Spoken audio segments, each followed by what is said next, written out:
high water that a second one will kick on. That I can see only in really kind of extreme conditions, but you might get to that point. You might get to that point. We definitely want high water alarms, and that's what the whole idea of pump redundancy is. You probably need to have a secondary one of those sitting in the garage or the shed that you can drop in there, and those are not inexpensive items. So this is not something to go out and recommend to everybody that's down the road that has a challenge with high water table. It takes some operation, it takes some maintenance, there's cost involved, and does somebody that pays a little bit of attention to it, or you're going to have someone that has a contract to do that. I think that you probably need to size these with a high degree of safety or a high safety factor just because of the variabilities in inflow. You know, you can have a season of the year where you're getting rains every day, where that water table is going to be almost to the top of the ground, and you want to be able to drain that whole soil profile in a very short period of time to try to reestablish the conditions where the infiltration field will be able to work to its maximum efficiency. So what is an acceptable risk of failure? I'm asking that question rhetorically because I don't necessarily know that I have a good answer to that. What is an acceptable risk of failure? Is 10 days a year where the conditions are not met? Is 100 days a year where the conditions aren't met? Is that an acceptable risk of failure? You know, what exactly do we have? Or what are you willing to consider? Like I said, there are all kinds of pumps. You'll find some that are basically that's like a basement sump pump. Those come in packages where you've got a pedestal pump with a motor above grade and a centrifugal pump down here that forces the water out. You've got your check valve in there so that you don't get water siphoning from where the discharge pipe is underwater, or water in the pipe itself where it siphons back. That's a very important consideration.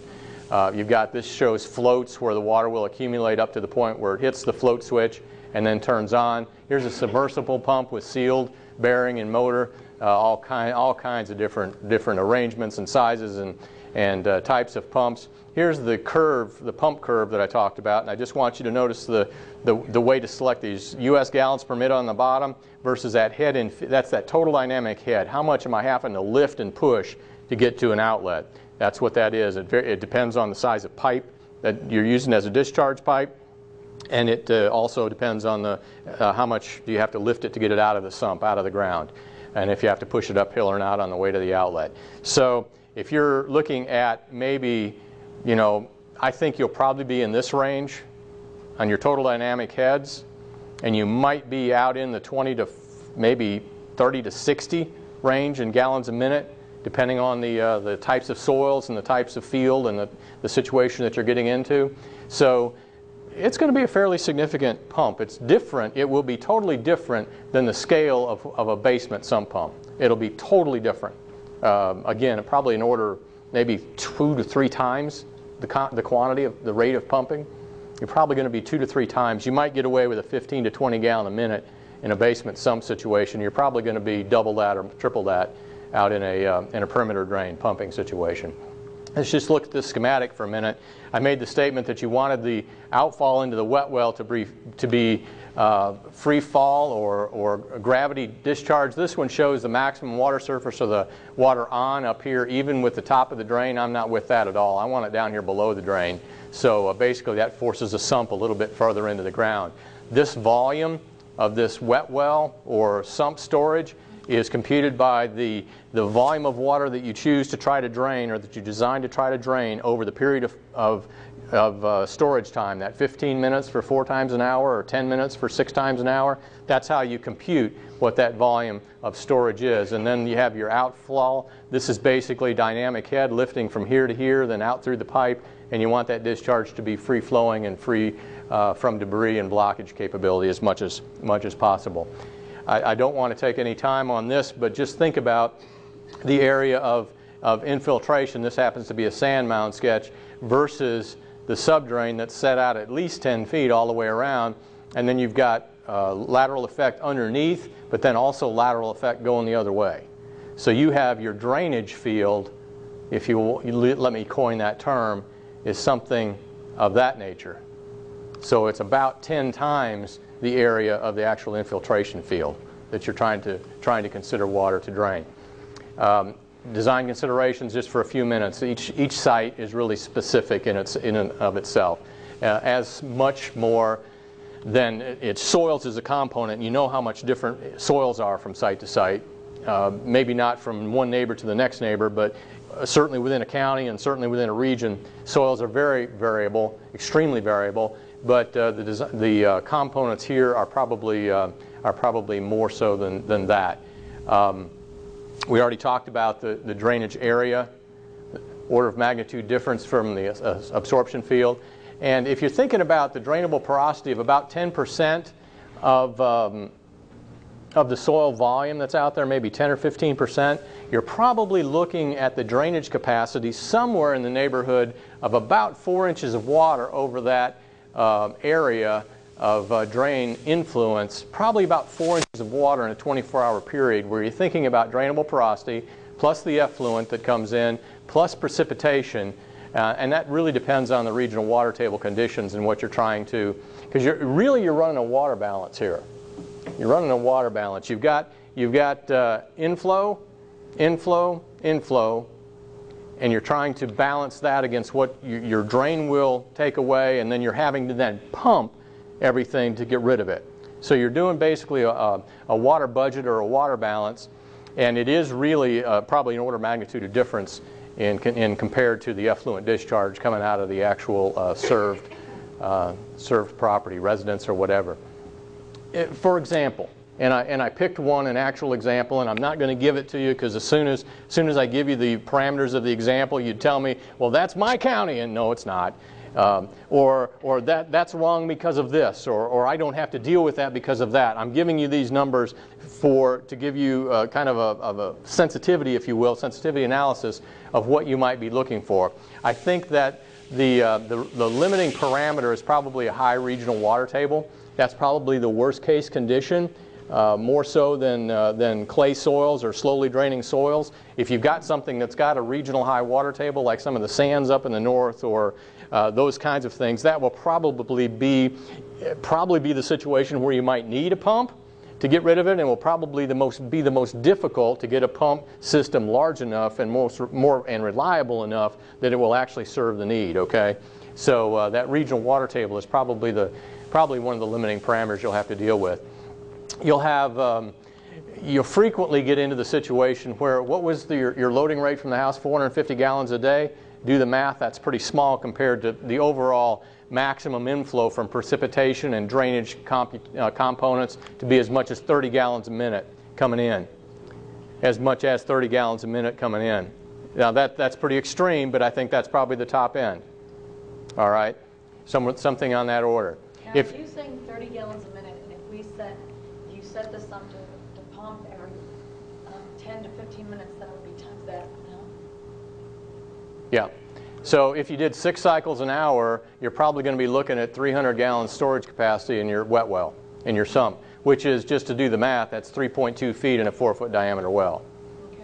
All right. So that's the type of storage capacity that you're going to need in a sump well to be able to adequately pump the drainage discharge.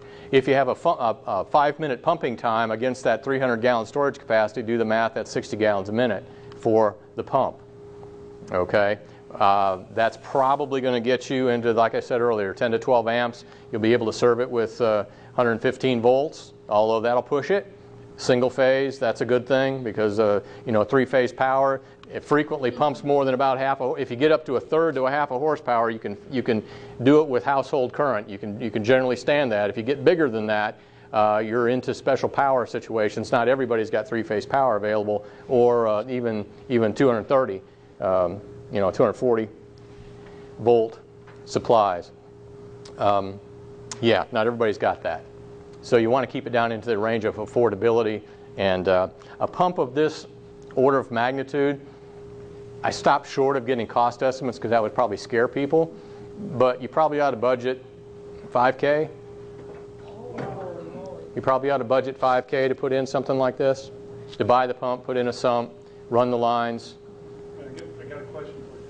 Now that's taking into account we've got basically like a perimeter drain with gravel in it, or not?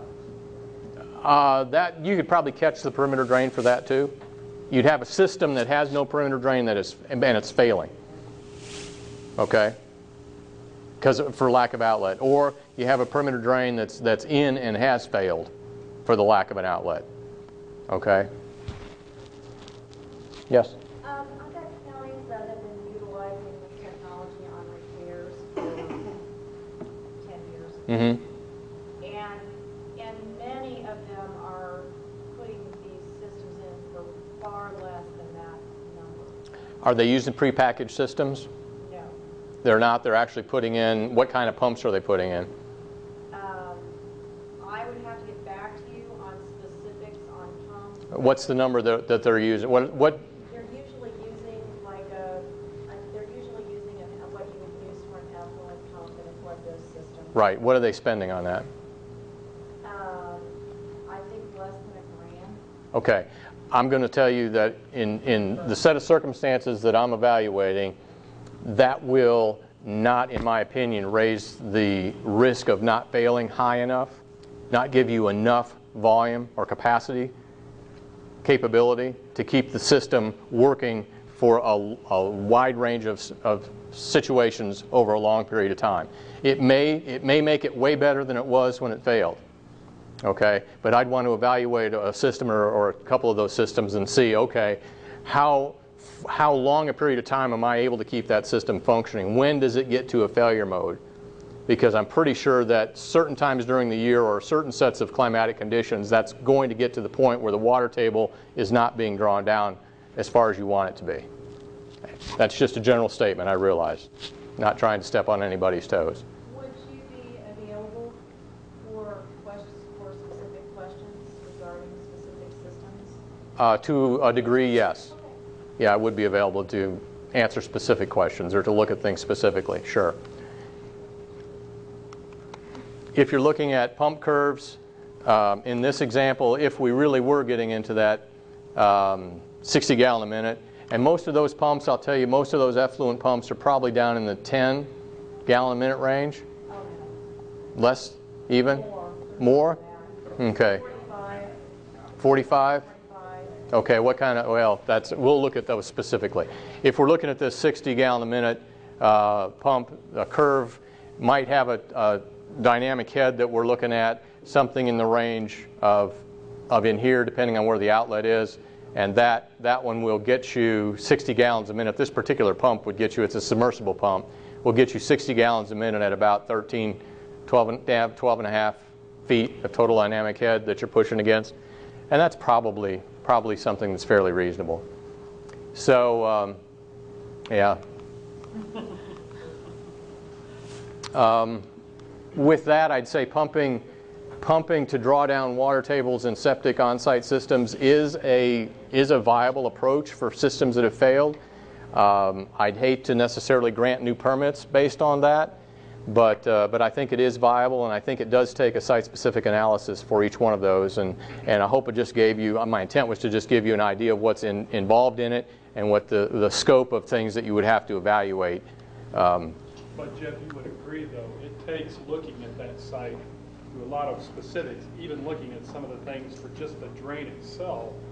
Each one is going out there and going, well, I'm going to put a drain in 3 feet down, I'm going to stick a 3rd horse pump in there, and I'm running over here to the south. Yes, I agree. Each is site-specific, and each is fairly intensive in consideration, is what you're saying. Yes. There's no standardized way to go about that, in my mind. With the virus and pathogen expanding out from the drain, you showed up and talked about that earlier. Mm-hmm. Would you see that in a pump system? Would I see in a pump system? The water coming out? Again, it depends on whether or not you're able to put a pump in large enough to keep the water table drawn down enough to meet the standards for a long period of time. So if it's not, then we can still possibly see. You're still potentially seeing pathogens migrate when you get into the anaerobic situation where, you know, the infiltration area is flooded or it doesn't have very much aerobic space below it. I'd say, yeah, you have that chance. And to restore aerobic conditions after you've allowed it to go anaerobic for a long period of time, that's kind of dicey too. That's kind of dicey too. Jeff, thank you very much. Do I have to give another?